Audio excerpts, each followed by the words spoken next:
Assalamu alaikum dear students.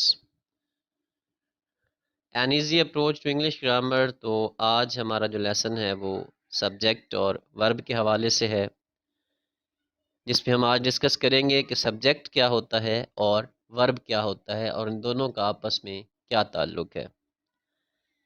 اس تعلق کو سمجھنے کے لیے ویڈیو کے ساتھ جڑے رہیے گا، ویڈیو کو مکمل دیکھیے گا۔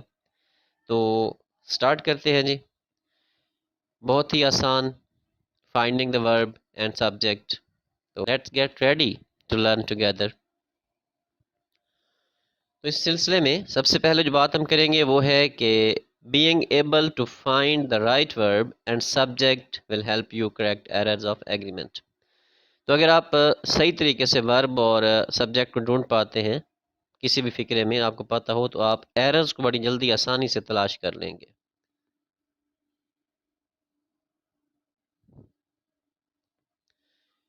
تو یاد رکھیے گا، کسی بھی سینٹینس یا فقرے کے اندر دو حصے ہوتے ہیں۔ نمبر ایک ہوتا ہے جی سبجیکٹ یعنی کہ فاعل، اور دوسرے نمبر پہ پریڈیکیٹ جو کہ فقرے کے کام کے حوالے سے بتاتا ہے۔ سبجیکٹ جو ہے وہ ایک ناؤن یا پروناؤن ہو سکتا ہے جو کہ کوئی بھی کام کرتا ہوا نظر آتا ہے ہمیں، اور پریڈیکیٹ جو ہوتا ہے وہ ہمیں کسی بھی فاعل کے حوالے سے بتاتا ہے کہ وہ فاعل کیا کام کر رہا ہے۔ مثال کے طور پہ now John is watching T V, ٹھیک ہے جی، کہ جان جو ہے وہ اب ٹی وی دیکھ رہا ہے۔ تو یہاں پہ جو از ہے وہ ورب ہے، واچنگ بھی ایک قسم کا ورب ہے، ٹھیک ہے جی، اور یہ جو جان ہے یہ ایک ناؤن ہے، ٹی وی جو ہے یہ یہاں پہ آبجیکٹ ہے، اور ناؤ یہ ہے فقرے کا ایکسٹینشن، یعنی پریڈیکیٹ کا ایکسٹینشن ہے، سینٹینس کا ایکسٹینشن ہے۔ اس کے بعد دوسرا فقرہ ہم ڈسکس کرتے ہیں کہ دا لسٹ آف کینڈیڈیٹس، دیکھیے گا غور سے، از بھی ہے، آر بھی ہے، on the table of the principal. تو اس میں ایک چیز تو کلیئر ہو رہی ہے کہ لسٹ جو ہے یہ سنگولر فارم میں ہے، ٹھیک ہے، یہ ایک ناؤن ہے، یعنی سبجیکٹ ہے یہاں پہ لسٹ جو ہے، اور وہ لسٹ جو ہے وہ پرنسپل کے میز کے اوپر رکھی ہوئی ہے۔ تو ہے کا ورب آئے گا، مطلب از، یہ تو نہیں ہو سکتا کہ یہاں پہ ہم آر کا ورب یوز کریں۔ سبجیکٹ ہمارا واحد حالت میں ہے اور اس کا جو ورب ہوگا وہ بھی واحد حالت میں ہی ہوگا۔ تو یہاں پہ ایک سوال ہے کہ آپ مجھے بتا سکتے ہیں کہ جو لسٹ ہے یہ کیا ہوگا؟ سبجیکٹ، ورب، آبجیکٹ یا extension of the sentence?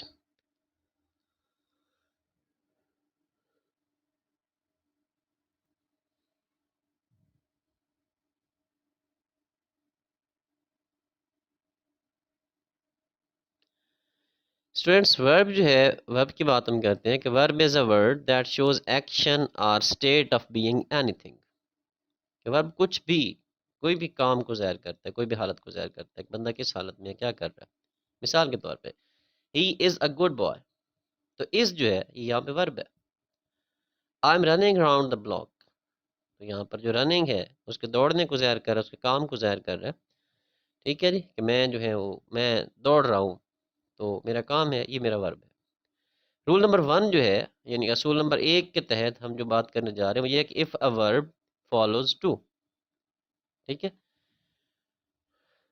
it will be called an infinitive phrase and not the main verb۔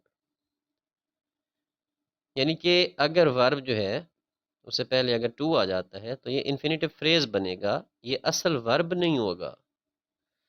تو جو اصل ورب ہوگا، مین ورب، will be either before or after the infinitive phrase، یا تو انفینیٹیو فریز سے پہلے آئے گا یا اس کے بعد آئے گا۔ یہاں پہ مثال دیکھیے گا کہ I like to walk، the efforts to get her elected succeeded۔ یہاں پہ I and the efforts یہ سبجیکٹس ہیں، یعنی کہ فاعل ہیں دونوں فقرات میں۔ like and succeeded یہ مین وربز ہیں۔ Now اب آپ کی باری ہے کہ آپ لوگوں نے مجھے یہ بتانا ہے کہ to walk اور to get یہ دونوں کیا ہے، ٹھیک ہے؟ کمنٹ باکس میں کمنٹ کیجئے گا۔ بہت شکریہ، ویڈیو کو لائک کیجئے گا، شیئر کیجئے گا۔ اللہ حافظ۔